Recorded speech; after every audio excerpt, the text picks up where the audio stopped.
Good Wednesday morning, guys. I'm Jerry Miller, and thank you kindly for joining us on Real Talk with Keith Smith. A pleasure to connect with you on a show presented by Yes Realty Partners. Find them online at yesrealtypartners.com. A name you can trust, Yes Realty Partners, a firm founded by Keith and Yonna Smith. Today's program is dynamic, where you, the viewer and listener, can join us with the discussion and shape what we're talking about. Ask questions, challenge us, tell us where we need to go or what we're missing. Today's program is going to be an impactful one as we talk the recently released HUD median income numbers for the Charlottesville metropolitan area. This data is one that we've all seen coming, and we all know that the cost of living for the Charlottesville MSA, which is Albemarle, Fluvanna, Greene, Nelson, and the city of Charlottesville, is getting more costly. It's more expensive to live here. Keith will pick it apart like Thanksgiving turkey. He will compare and contrast the median income to other jurisdictions and ask you some questions. He's also got some data on how much a realtor truly makes with doing each deals.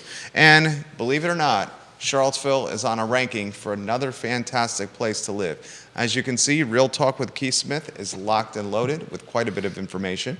Judah's our director and producer. If you can go to the studio camera and then the two-shot, and welcome our star. Good Wednesday morning, Keith Smith. Wow.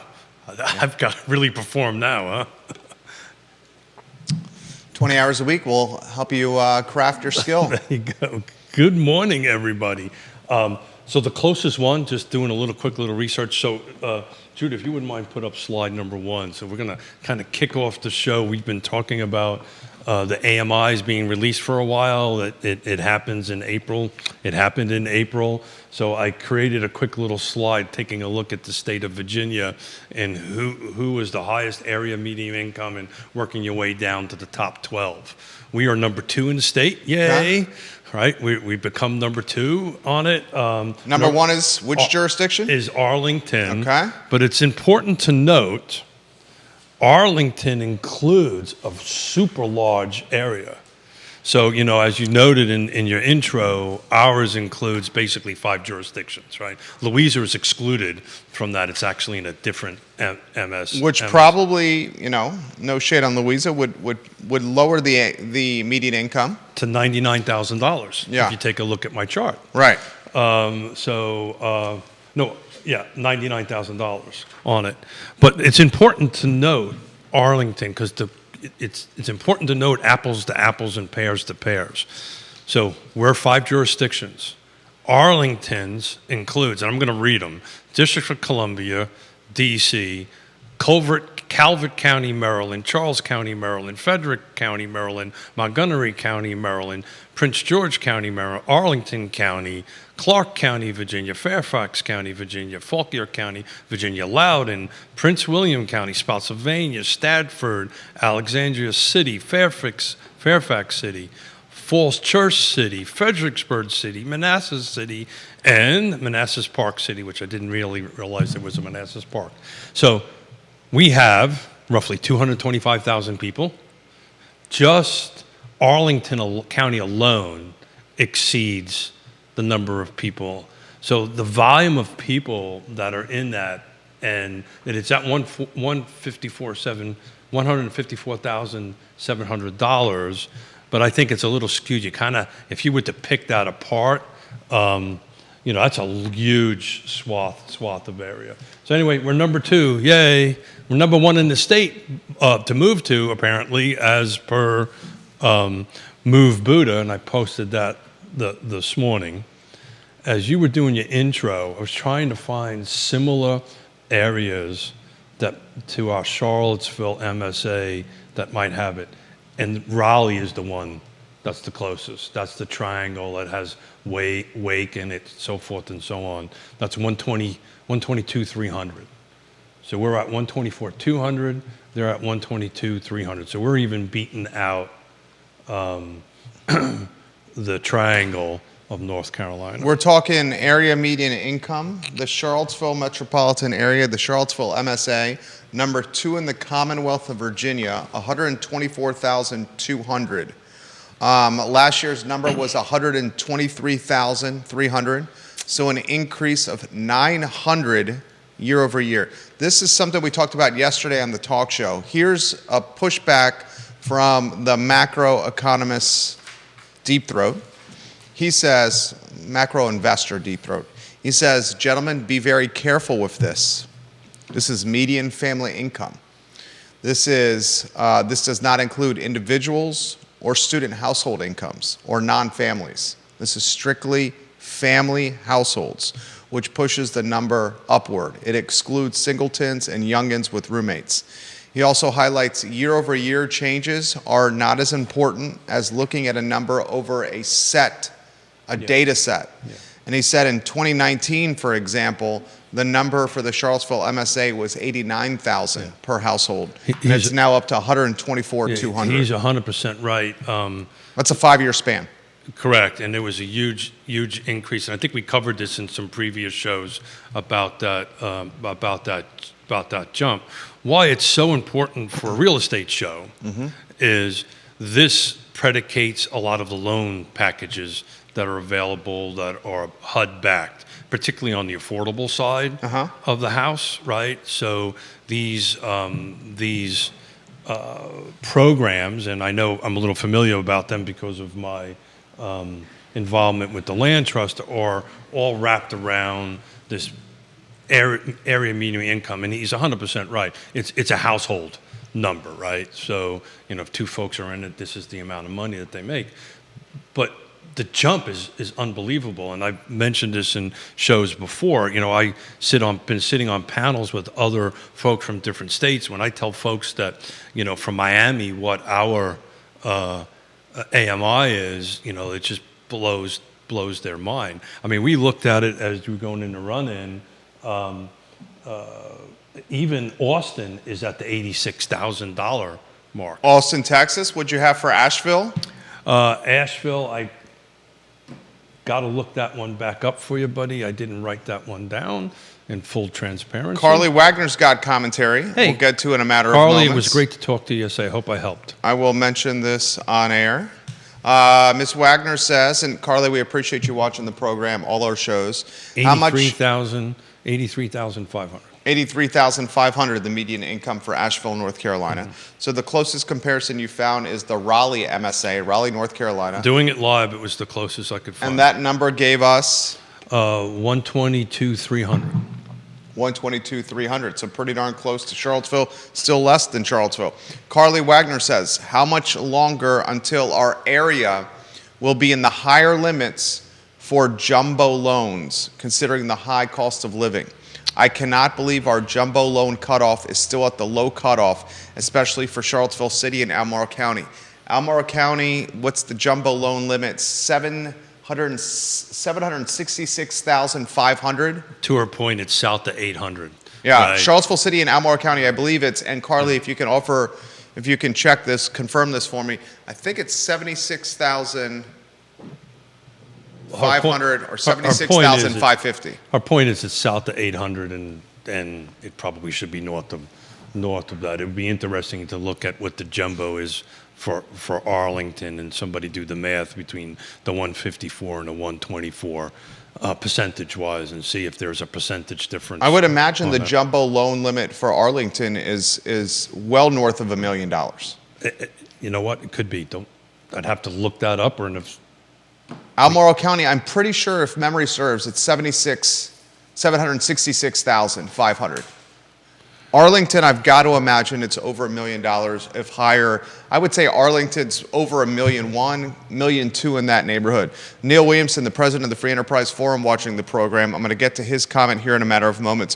Viewers and listeners, we're doing this on the fly. Anyone can offer that perspective on air to make us better would be greatly appreciated. We're talking jumbo loan limits for Albemarle and Arlington.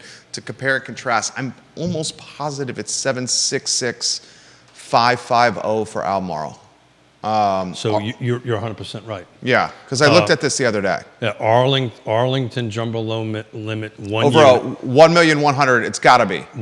We're darn close. $1,089,300. Okay, and then Albemarle County. I did not get that far.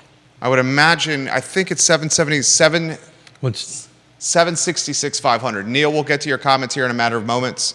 I will mention this on air. Albemarle is 27. Excuse me, my dyslexia is kicking in. 7,206,000. 726,000. Yeah, thank you. And it's interesting. Bedford's the same number. Seems low for Albemarle. Bedford County is the same number. And are those 2024 numbers? I think those were 2023 numbers. April of 2024. Yep. Okay. Conforming numbers. Okay. Neil Williamson watching the program. Hey, Neil. Due to population distribution, I believe roughly half of the Virginia House of Delegates are from Arlington MSA. For what it's worth, Fairfax County only has a population of 1,139,000 That's right. people. Neil Williamson, you're good people. I did that on the fly yesterday, and I just wanted to pick which jurisdiction of the many that is in Arlington, or the Washington, Arlington, Alexandria, D.C., Virginia, Maryland, HUD Metro, FMR area is the proper terminology of it. So it's 154,700. So we are consistently number 2. But we're number 1 according to Move Buddha. I think those numbers are old, and Carly's confirmed. I think they're closer to what I said. Arlington is it could be the Google I did is showing Arlington high cost area is 1,149,825. That's what I saw. Remember, okay. And then the Charlottesville Albemarle 766,550. The point she's making is $750,000 home in Charlottesville Albemarle is not really a luxury home these days. That's sort of an average home for a family with several kids. I would say a $750,000 home in Charlottesville and Albemarle County is certainly average. 100% right. 1,100,000. I picked an old one. Yeah, 1,100,000. Those were last year's numbers. Yeah. Albemarle County is 776. 766. 550. Yeah. Thanks, guys. That's a fantastic point that she's making right there. When does the Charlottesville MSA jump into the Arlington stratosphere? Well, if you take a look at what I'm looking at right now, Bath County is the same as Albemarle County. So Bath County, out in western end of the state, actually has the same jumbo loan. So I don't know enough about this. This is a loan officer question. How it's determined, I don't think it's based on HUD. It must be based on something else.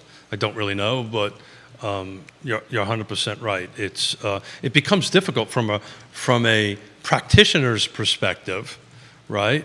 You know, what that means is if you're buying $1 million plus, that means you've got to bring more cash to the table. Multiple realtors on this program that you've hosted. I mean, a dozen plus have said $1 million is no longer the luxury market. Oh yeah, a dozen plus in our marketplace. I would not disagree. With that. Now, we can have the whole conversation about who it excludes and all that kind of great stuff. But you're 100% right. You know, it's $1 million plus is probably not luxury. I think Bath County it would definitively be luxury, which I don't. To the point that I think Carly's trying to make is these. Limits maybe, but again, if we can tag a loan officer, maybe they can do a better job of explaining how they're established. I honestly don't know. I can talk about the HUD numbers and why they're important for affordable housing because it sets the maximum income limits based on 80% and so forth and so on. Maggie Gunnels of the Gunnels Group, welcome to the show. Hey, we Maggie, appreciate you, Maggie Gunnels, watching the program. Carly makes another good point, is making the program better. She should be welcome back. Just suggestions. Keith Smith handles the booking for Real Talk with Keith Smith. Ray Cadell, another one. Spoke to her yesterday. That should be welcome back. She says the problem with this MSA data is it includes Greene County and Fluvanna. Charlottesville City and Albemarle County have increased in cost far faster. That's a very good point from Wagner as well. Yeah. So the argument. She's basically saying Greene and Fluvanna counties are lowering the median income. They're skewing the data, and it would be much higher if it was strictly Charlottesville City and Albemarle County. That's what she's saying. And so I get this question from my Fluvanna County counterparts all the time. Well, how is Fluvanna County really $124,000, right?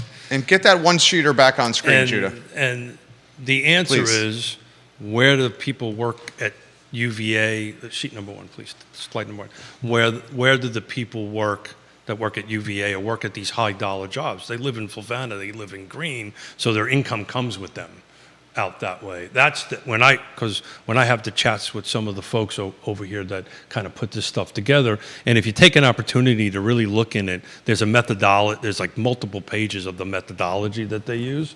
But at a high level, right, it's people that are living in Fluvanna County that are making whatever the amount of money they're working, they travel. Just the trip I took in this morning to go to UVA for my tests this morning at 7:30 in the morning, Route 53 was packed with traffic going in one direction. And that was towards Charlottesville, not coming away from Charlottesville. Dylan's Rule, thank you for liking the program over there. Viewers and listeners, let us know your thoughts. Mr. Blair, I would love to hear your thoughts on this. Randy O'Neill, thank you kindly for watching the program. Supervisor Rutherford, que pasa, Chico? Bill McChesney, hello and welcome to the program. Rob Neal, welcome to the program. Fantastic photographer, Brandon Harrop, welcome to the show. So let's talk about part of why we're here is because everybody wants to be here. A part of why this number is this number. And perfect segue. I posted. That was nicely done, Smith. You think after 609 shows, I figured this out. Segue. So if you have an opportunity, Google movebuddha.com. It's basically an app that helps people move, and it talks about tracking and moving, and they have these different matrix, which I won't go in, but top cities everyone wants to move to into every state in 2024. Nationwide, the Charlottesville, they say Charlottesville, but when you read it, it's the actual region. It's what we're talking about for this MSA, these five, or it's really Louisa is part of it, and it's also the other side of the hill.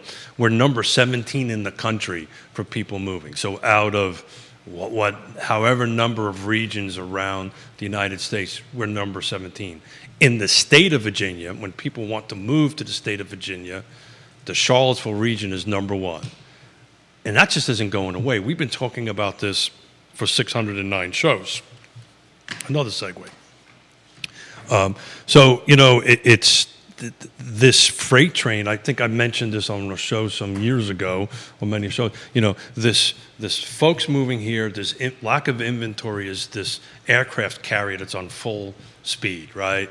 And if you put that in neutral, that thing is going to move for miles before it stops.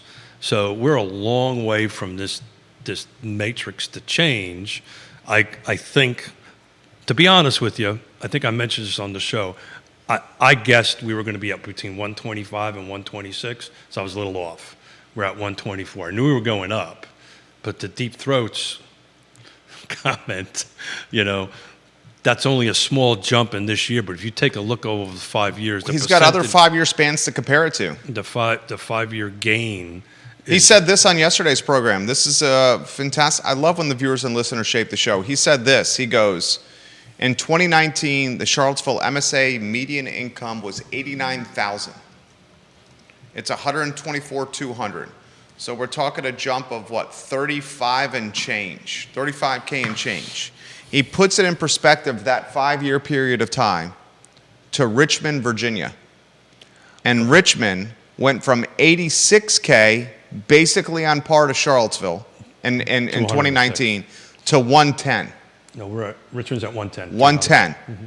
So he's talking the jump was less sharp when compared to Charlottesville's jump. And so I can tell you, because I know the Richmond market well, because we've been in it for a long time, you're going to start seeing that AMI jumping much higher in the next couple of years.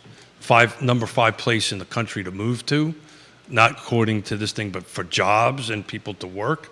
And if you spend any time in Richmond lately, it's a way different place than it was five years ago.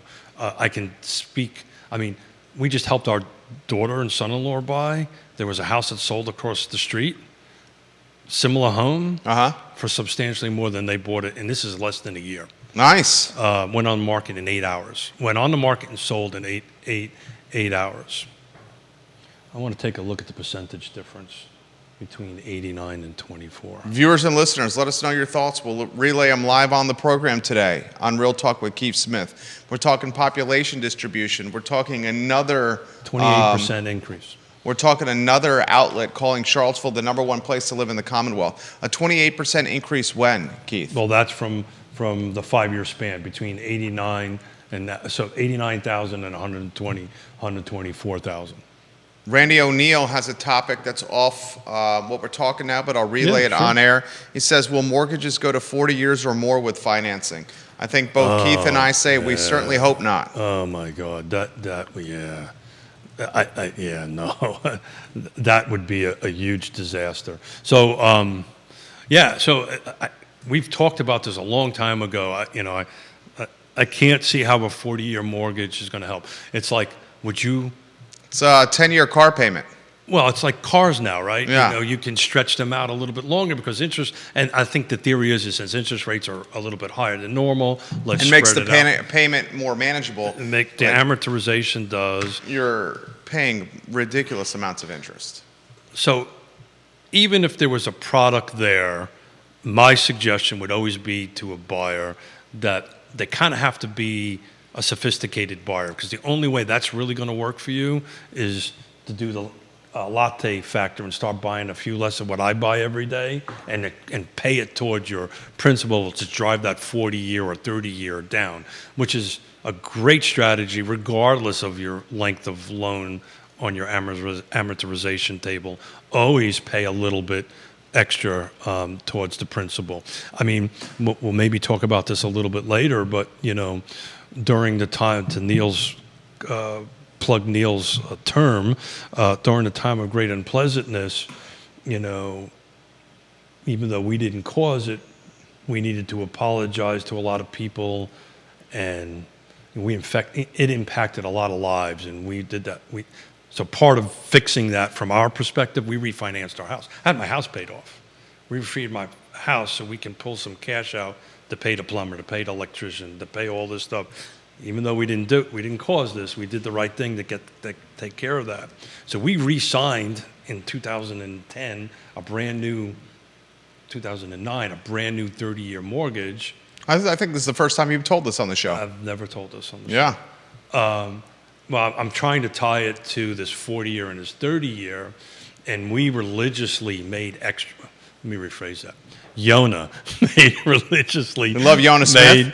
made payments to that, and we're almost paid off. That's great. So, if this ever come up, if you do your 30 and your first time home buyer, or just getting into the home, and even if the interest rates are not what you want, you're only paying yourself. We in 12 years now have all this equity sitting in our home, but we made the tough decisions and made the tough payments to it, but now I can drink more coffee. He's having coffee. He had a coffee today from, what's the name of the place? No. Since I this was Lone Light you got it from. No, sir. Oh. Since I was at UVA in a MRI machine this morning, I got coffee close to UVA. Oh, fantastic. He's enjoying a cafe ahora mismo. So, Keith, highlight some of the other ones that jumped out at you on this slide one. So I just, thank you, Judah. Louisa clearly is going to go up. Well, Louise is a different MSA, right? No, right. But with the investment of Amazon, and as people get pushed further away from Charlottesville and Albemarle, Louise is going to feel the effect that Fluvanna's felt. So when I created this last night, what I wanted to do is I wanted to take a look at, where the top 12 were, right? And where did UVA, where did Virginia or Charlottesville fit in that Virginia MSA setup?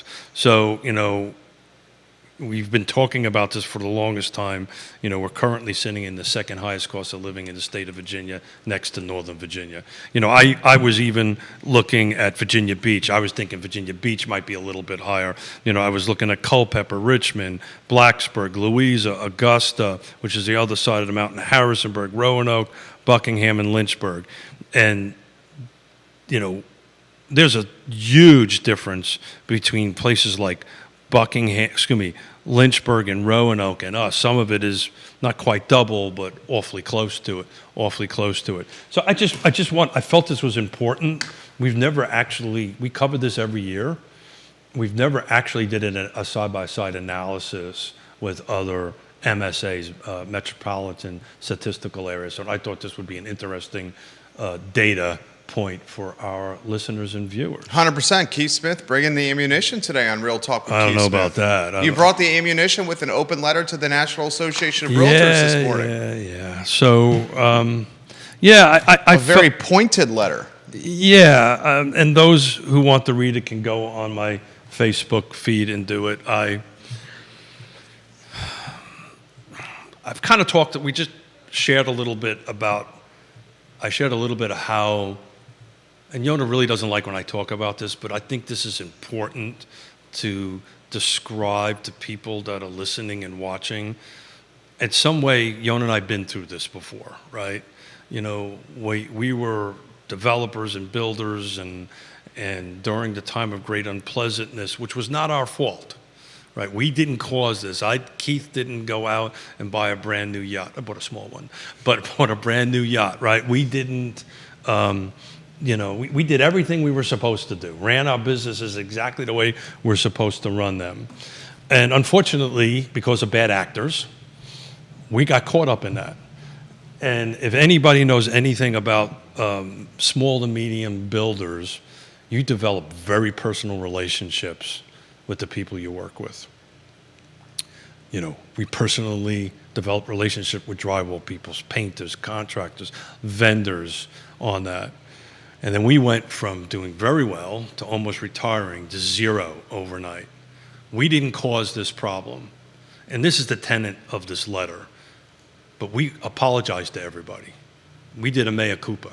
We said, look, I'm not pointing fingers. We did this. This is impacting you and your family and you and your life. We apologize for that. We were abundantly transparent. Everybody knew exactly what was going on. Whoever would listen to me was honest with everybody, paid as many people as I could pay, refinanced my house. We sold off we got rid of everything we could get rid of to raise as much cash as I could to take care of the drywall guy or take care of him and his family. We fell short, right? There's $17 million and we only had this much. We fell short. But we were overly transparent. Everybody knew where we were. I looked people in the face and said, I apologize, I'm sorry. So that's the tenet of the letter, right? Look, was it NAR's fault? Probably not. There's a bunch of bad actors that caused it. Was it the fault of NAR, the local associations, and us as professionals not to call this out earlier? Yeah, absolutely. And in order to get better... Now, what do you mean? The transparency piece is what you mean? Transparency, right? Yeah. Us non-bad actors that were always transparent with our clients, always, hey, this is how much money we make, this is how we make it. We're independent contractors. We were always transparent. A lot of people weren't. And that's ultimately what happened here. Plus, which is not in my letter, DOJ, which, by the way, NAR just lost that appeal. I saw. DOJ's intent, and if you read all the documents from 2019, it wants to either dismantle this whole association thing. I would say the entire industry. No, it's not. See, so that's where I think you and I diverge a little bit. It's not the industry, because the industry is controlled by state legislature. Okay. Right? So the association, whatever. I mean, you got the president talking about this. Yeah, but he doesn't know what he's talking about. But that's nothing against a politics end of it. He made a false statement that commissions were now negotiable. They were always negotiable. I've always negotiated my commissions. Have always done it, always will do it. And it's interesting. I see how many eggs certain people get paid going up, not going down. Because those who can demonstrate their value proposition and who are transparent and who can communicate that in a clear and concise way will get it. I mean, since this has gone down, we've get phone calls, help me, I want to do this. And they're calling us or other folks, because You got a proven track record. They're seeking trusted advisors. Yeah. The 4 doctors I saw today for my little medical problem I've got going on were all trusted advisors, all experts in their fields. And I'm blessed that VA pays for it, but whatever it was, we paid for it. My portion of it. But back to the letter, this is time for a mea culpa for those of us who are not Catholic and we're not. I thought the letter was fantastic. Well, writing is not my skill. We don't have to. Okay. Talking, I need to get this out. Talking is I'm probably a little better on talking. I would be dishonest and non-transparent to say if AI didn't help me with this, it did. But it is in my heart what I believe in it. Let's be transparent. Let's own it. Let's own it publicly. The fact that we're a month away and they haven't sat there and did mea culpa, maxima culpa. I apologize. Please. Why hasn't NAR done that? Why hasn't the National Association of Realtors done that? So I don't know, to be honest with you. And if I was to give an answer, it would be pure speculation. Okay. It may be just a corporate mentality that they have, because it is a corporation at the end of the day, right? I don't know the answer to that. All I know is a lot of people are confused. The general public's confused. It should not rely on Keith Smith or people like me to have this conversation. It should be at the highest of levels. Now, they're throwing things out. Hey, realtors are great. Use them. That's BS. I'm sorry. We effed up. Let's be transparent about it, and let's move forward. And one of the things I put in my letter, and I've said this on the show before, it's going to have to happen at the state level, because I don't think it's ever going to happen the other way. But I'm deeply concerned about dual agency.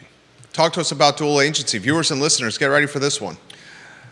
Yeah, so at the moment, again, like I said earlier, who really controls what we do for a living is not some association. It's the state. It's the agency laws. There are very specific laws that mandate how we do business, right? And one of them is dual agency. Well, dual agency is, in a very simple term, I, as a real estate agent, a real estate profession, a licensed real estate agent, is representing Jerry and Judah. Jerry's the seller, Judah's the buyer. So I am now doing dual representation. There's a reason why lawyers don't do this. It's a very slippery slope. So I cannot say or do anything that is going to adversely impact you or adversely impact you, or say or do something that gives you an advantage over Judah, or Judah over an advantage of that. It has to be so straight down the line, and that line is razor thin. You can go over one way or the other. Our shop does not allow dual agency. We will never allow dual agency. There's a lot of shops in the Charlottesville area that do that. Can I ask you a question? No. You ready for this one? No, you can't ask me a question. Angela Morbely watching the program from Inspired no. Homes. She's a custom home builder. She and her husband DJ do fantastic work. Up in Culpeper, right? In Culpeper. She says $110,400. She says facts, Keith Smith, facts. Giving you props right now. Culpeper median income for 2024, $110,400. $400. I understand the concept of dual agency when one realtor is representing a buyer and a seller in the same transaction. Good Lord, that's a slippery slope of significant proportions. How about a firm having one principal or having... Gotcha. It's called designated agency. Designated agency. That I don't have a problem with, because... How slippery is that slope? It isn't, because... And it's very clear and concise, because... Even though they could be next door in the same office to each other. Sure. Yonna's representing you. I'm representing Judah, right? You think I'm ever going to say or do anything to jeopardize my license? I would never do that in a million years. I'm also a professional, right? I mean, we know the license jeopardization is... I mean, there's very little enforcement. No, you are incorrect. So you're thinking... We talked about this on previous Real Talks. But you're thinking you're thinking of the association's ethics and stuff like that. I'm talking about DPOR. People can report to DPOR. Yeah, and but they have the red tape to go through DPOR and have something actually happen. well, the red tape for anything is is ridiculous. let's be real here. The red tape. The reason why houses are 25% more expensive is because of effing red tape, which should be green tape. I totally get Right. that. So- But let's be real though. Yeah, but there is a pathway there, and I'm telling you what you're going to see. I may be wrong. What you're going to see on these dual agency things. You think the lawsuits are bad now? Wait till you find out that I did something a little nefarious, and you didn't make an extra $10,000, or you spent an extra $10,000 that you didn't have to say. You think the lawsuits are going to roll against me? It is just a horrible liability, horrible path to take. Designated agency, I have zero problem with because of the professionalism. And what happens is the broker of the agency is the let's say the mediator. So everything funnels through the broker. So in the state of Virginia, I, as a regular real estate license, I can't conduct business unless I'm attached to a brokerage. So there are steps in it for doing it. But Any states that don't have that attachment to a broker that you can think of? I wouldn't know the answer to that. I would, if there are any, I would find it very hard to believe. I don't really know, to be honest with you. Do you think that would ever change? I can say this, though, for sure. I know multiple states' legislatures do not allow dual agency. Florida, I think, is one of them. So that's what I'm trying to say. That whole you're going to start, I think, at some point. Even in the business brokerage world, which is a world that I'm in, you don't see dual agency. I mean, you see some, but if you do, I mean, I just did a deal here where I very much encourage one of the two parties involved in the deal to go get their own representation. In fact, I insisted upon it. Yeah. You know why? Well, because I wanted now to. You can because I wanted to represent my client who first contracted with me to the best of my ability, and I could not do that if I also was representing the other side. We're doing one of our resales for the land trust. I put it on the market yesterday on it. So we're helping a wonderful woman who's bought a land trust home a couple of years ago, move up the ladder of home ownership. She's taking a great job out of state. We're excited to help her. But because of this, I get all these Zillow phone calls. I get all this stuff. What is the first question I ask when somebody calls me? Do you have realtor representation? Are you working with a real estate agent? Yeah. If so, who? And could you please ask them to call me? And if the answer is no, then I said, great, would you like some references? I'd be more than happy to give you some references. There are a bunch of real estate agents in our community that have been on one side. And if they say they want to represent themselves, you make them sign a document. Absolutely. Well, they're gonna sign that document no matter what.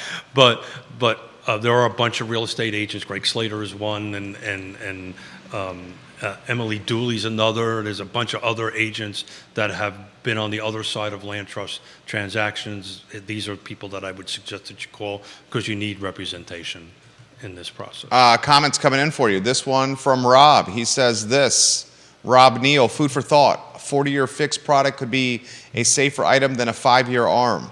Allows a refinance for lower rates when makes sense for the market and the individual rather than forced to refi in a box of 60 months. Totally. I don't like a 40-year product, but 40-year would give more nimbleness than a 5-year product from Rob Neal, who, Rob, I believe works in the private equity space. Again, this is, I'm not aware of any 40-year product on the horizon. It may be. I think that we've got a better chance of seeing those interest rates dropping towards the tail end of this year and the beginning of next year, which could potentially offset that.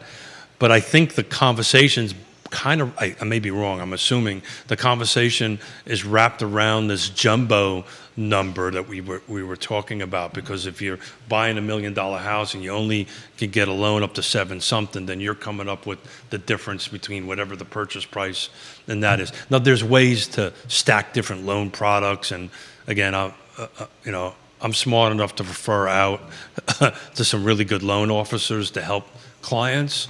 So I don't want to go down that slippery slope of it, but there are different ways that you can stack loans to make that work. Mark K. Brown watching the program, what was going through your mind when you wrote that letter to the National Association of Realtors, and what has the feedback been? And viewers and listeners, I don't know. When you walked into the studio, I hit the send button when I was sitting in the truck before I did that. So I don't know. I respect it. I respect your willingness to be on the front lines. I respect your willingness to take arrows in the chest for reasons of doing things the right way. Because oftentimes, you're taught this by your parents. This is a lesson that I'm passing on to our kids. The right way is not always the easy way. Oh, it's always the hard way. It's never the easy way. Right.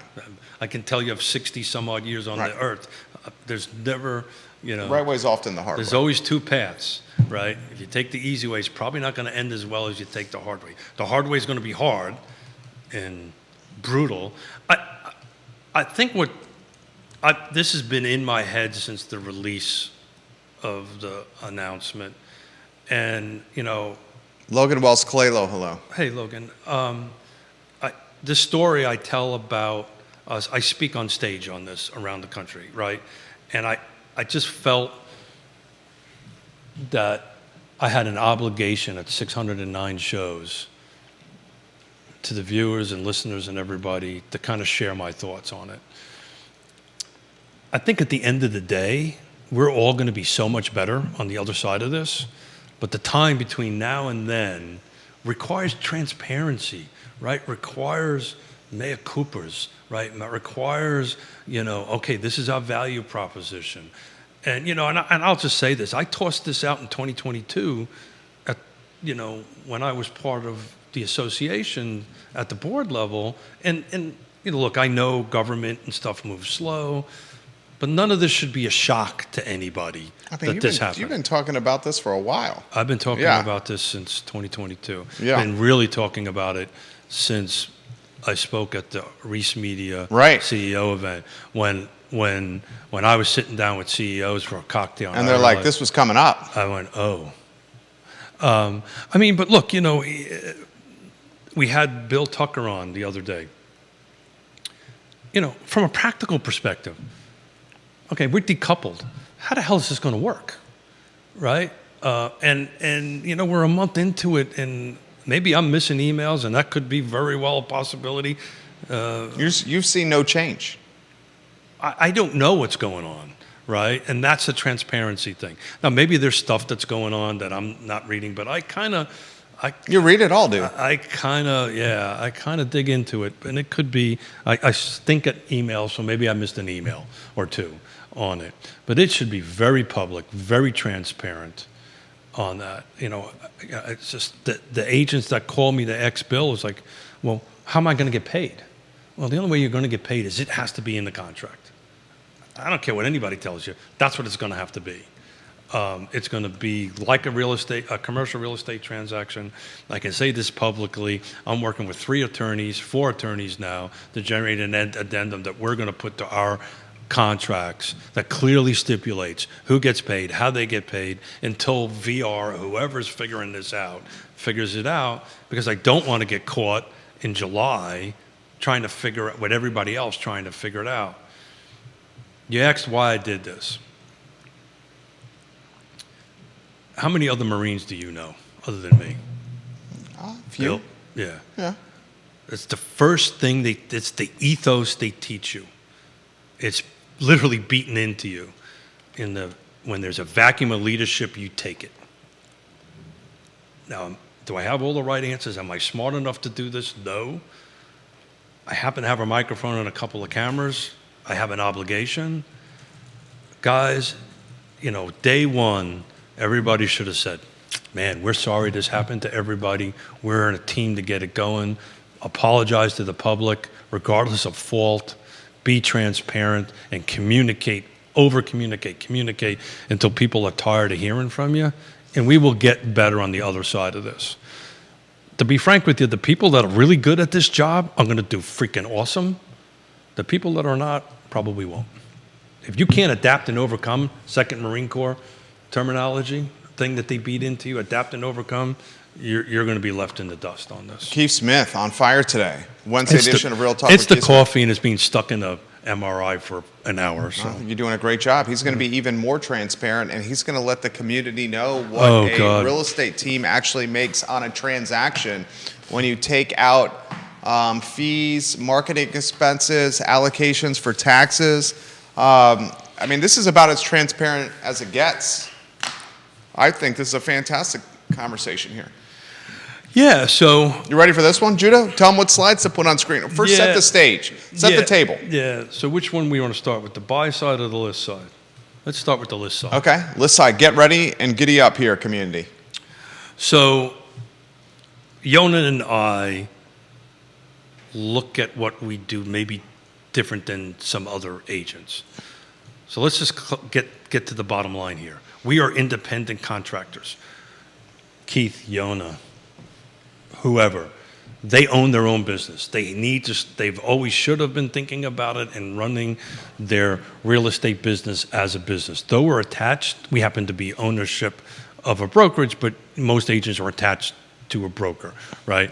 But you need to know how to run your business. So what we're fortunate enough to do is, after building hundreds and hundreds and hundreds of houses, we've always created, since 1987, profit and loss statements per build and per real estate transaction. Prior to 2000, it was like the old school, like an actual ledger book, right? After 2000, we moved to QuickBooks. I now have it on my phone. If I talk to a client about about trying to find them houses, whatever I spend, Put in the time. I put the time in. Yeah. And it immediately goes to my QuickBooks and immediately creates a P&L. So what we're going to show you is two P&Ls, profit and loss statements, on two sales that we closed in March. They both happen to be $500,000 sales, one on the list side, one on the buy side. And what I wanted to articulate in that, people... You only get this stuff, guys, from Real Talk with Keith Smith. This is fantastic content right here. So Fantastic content. So back to the terminology of bad actors in the letter, right? His letter to NAR, National Association I of was Realtors. never, well, state and local associations also. Yeah, you tagged Charlottesville Area Association I of did. Realtors. Look, I lost my train of thought. Let me get me back again. So we're going to talk a little bit about how that kind of works and how we break that down. The reason I wanted to do this is certain agents or certain people in my industry would say, look at me, I just sold a $500,000 house in 13 seconds. Well, the public, doing this show, I've learned one very important thing. You know who's way smarter than me? Everybody who watches and listens to this show. Way, way, way, way smarter than I'll ever be. And you can't BS them, right? Which is difficult for me because I like my mouth is moving, right? But in any event, so all that person sees, the general public sees, is this big 3 eggs or 2 eggs or 2.5 eggs, whatever it is, this big number, and go, holy shit, that's a lot of money. I've been cursing a lot on Real Talk. No, it's good. Right, on that. So what I wanted to do is I wanted to break down on a P&L what we actually make on that. So if you do slide number 3, I hope that was a decent setup. That was a great setup. Breaking down a listing agent's compensation, a case study, slide 3, J-Dubs. Okay, It's on screen. Good stuff, Judah. so thank you, Judah. So we're going to go clockwise. Okay? So it's amazing. I have conversations with other real estate agents sometime around this year, the beginning of the year and this time, about taxes, right? You've got to pay the government. So 25%, so that this was $11,875 commission that went out. 25% of that immediately goes into an account to pay Uncle Sam. And by the way, that's a little low. But we've been doing this so long, we've got exactly to the penny how much we owe the government. Taxman. The second one, so that's 25%. There's listing and marketing expenses. So to break that down a little bit, that's hiring Brandon Harrop to take pictures, flyers, all the stuff that's required to put the listing on there. Then there's this little thing called administration, overhead, fees, costs, right? So, we pay our own health insurance. Okay, technically I don't because the VA pays it. Thank you, folks, paying your taxes. Do that. But Yonna pays it. We pay car insurances, fuel. We have people that we pay for marketing, for accountants, so forth and so on. So every business, in order to put a key in a door, has business expenses. So if nothing happens, that 33% is constantly rolling. Then in this particular case, there's a seller credit, right? So what we did during the process of closing, there was a home inspection item that the seller needed some help on, so we contributed, Yonna and I contributed to solving this home inspection issues so we can move forward to closing. To make a long story short, what we gross netted after all our expenses on this transaction was $2,300, which was 19% of the total amount. We put 45 hours in that. Now, it's important to understand that hourly rate of $51 an hour is actually divided by 2 because that's 2 people. Keith and Yonna. So we're working for $25 an hour on this thing. So do the math, how many transactions you actually got to make to pay your 33% overhead and stuff like that. I don't know if I'm doing a decent job. You're doing a fantastic job. Okay. Keep going. So let's go to the buyer side because that's been the big hubla about it. I think everybody kind of understands the value that agents bring to the listing side. Slide number 4, Judah. Let's talk about the buyer side. So same sales, same gross commission income. So just so everybody understand what gross commission income is, that's after our splits, right? So that's what Yes Business Management, we operate under a corporate structure, right? We pay ourselves payroll, so forth and so on. We operate our Yonna and I's real estate business as exactly as you would operate a company on it.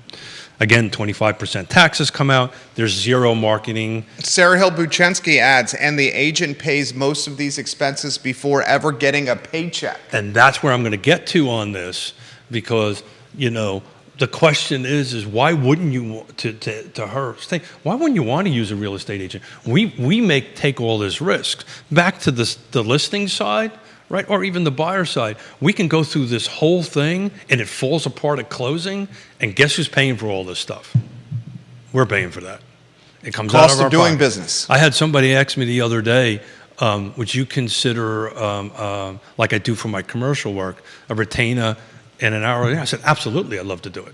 I would be more than happy to do it. We talked about that. But folks, be careful of hourly rates when it comes to selling a residential house because you would be shocked of how much you're paying out of pocket. Shocked. Because the hours these guys are putting in, if they're charging, you use the number $49. No. Well, this is the net number. This is the net. It's if you want me, it's 150 You're going to do three extras. It's $150 an hour. Right. Plus a retainer. Yeah. Plus a retainer. What seller or buyer in their right mind would do that, right? So, we're getting... Well, I don't say none. No. Commercial would do that. So I do that on my commercial transactions, 100%. Yeah, commercial would do that. But that's a different But we're talking millions and millions and millions of dollars. Not even comparable. It's a whole different thing. Yeah. But, if you could business transactions, we do it that way. This is residential retail. And the reason I wanted to talk about this was, not only on all this stuff that we're talking about right now, I can speak to Yonna and I's case. We got 35 years of experience in this business. I just sat in a tube with 4 doctors. We're not doctors. Yeah. I wasn't together in the tube. I was in the tube, and they were looking at me. Thank you. They were looking at me. When they went through the brain portion, they went, I don't know what that meant. Stay focused. Yeah. You're on point here. Stay focused. Thank you. So who in their right mind would do that?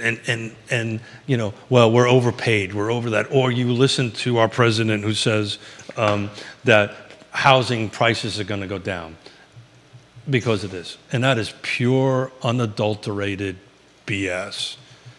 It's just not going to happen. I wrote this letter. I think NAR, CAR, the state associations, I think as an industry, we need to apologize for not being transparent.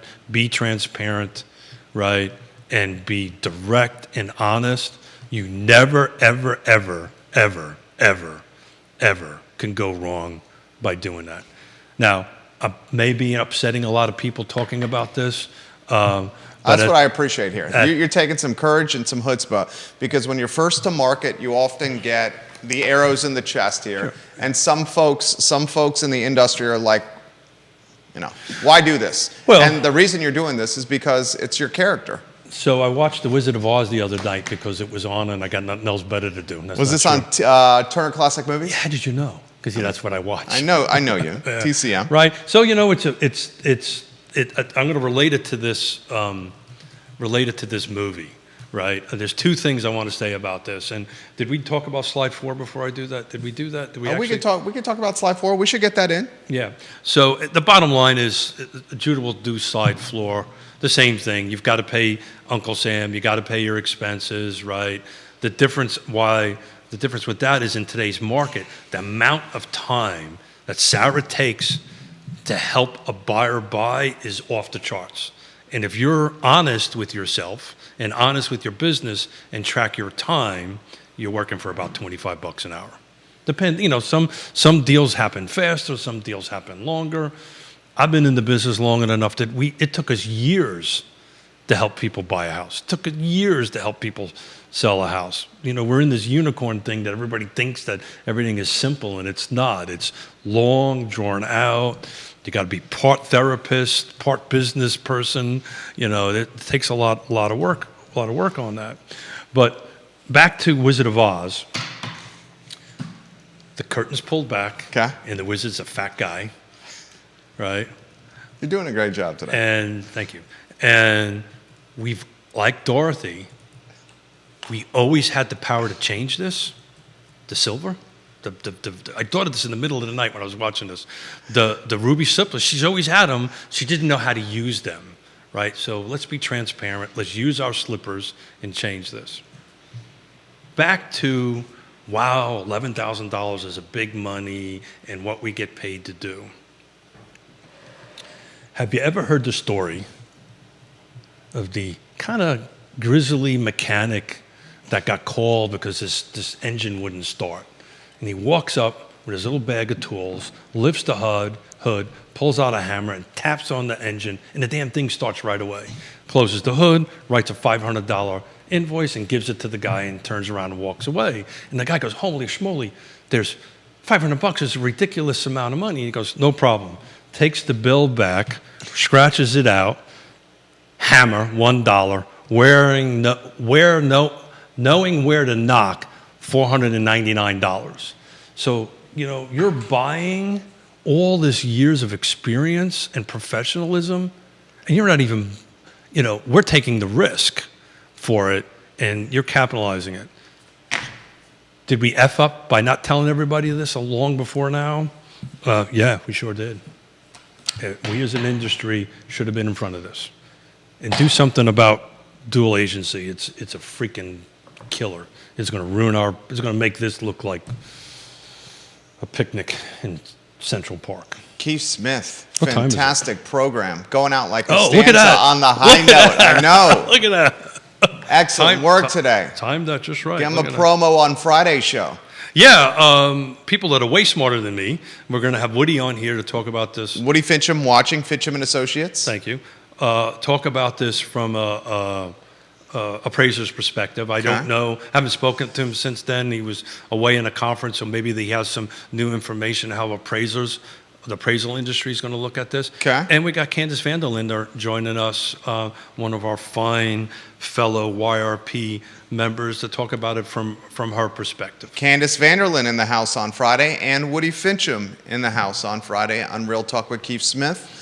A show online at realtalkwithkeithsmith.com. Click the Partners tab of Real Talk with Keith Smith and find the folks that you can trust in housing and in real estate. Trusted advisors. Trusted advisors that Keith has personally vetted. My friend.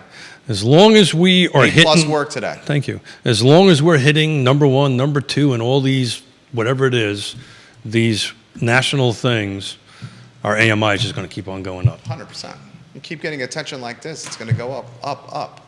And the University of Virginia expanding more is going to make it go up. I got to tell you though, hats off to UVA. I'm very fortunate that I'm in the VA system, and I get to go to UVA, and we're navigating some struggles here, and it's unbelievable. I just want to give hats off, props to the UVA medical system. It's freaking awesome. Not getting the answers I want, but they're awesome. Keith Smith, Judah Wickower, Jerry Miller, Real Talk with Keith Smith, online at realtalkwithkeithsmith.com. We will see you Friday at 10:15 a.m. with Woody Fincham and Canis Verlin. And bells on. So long, everybody. Keith. Thank you. Fantastic. Thank you. Fantastic.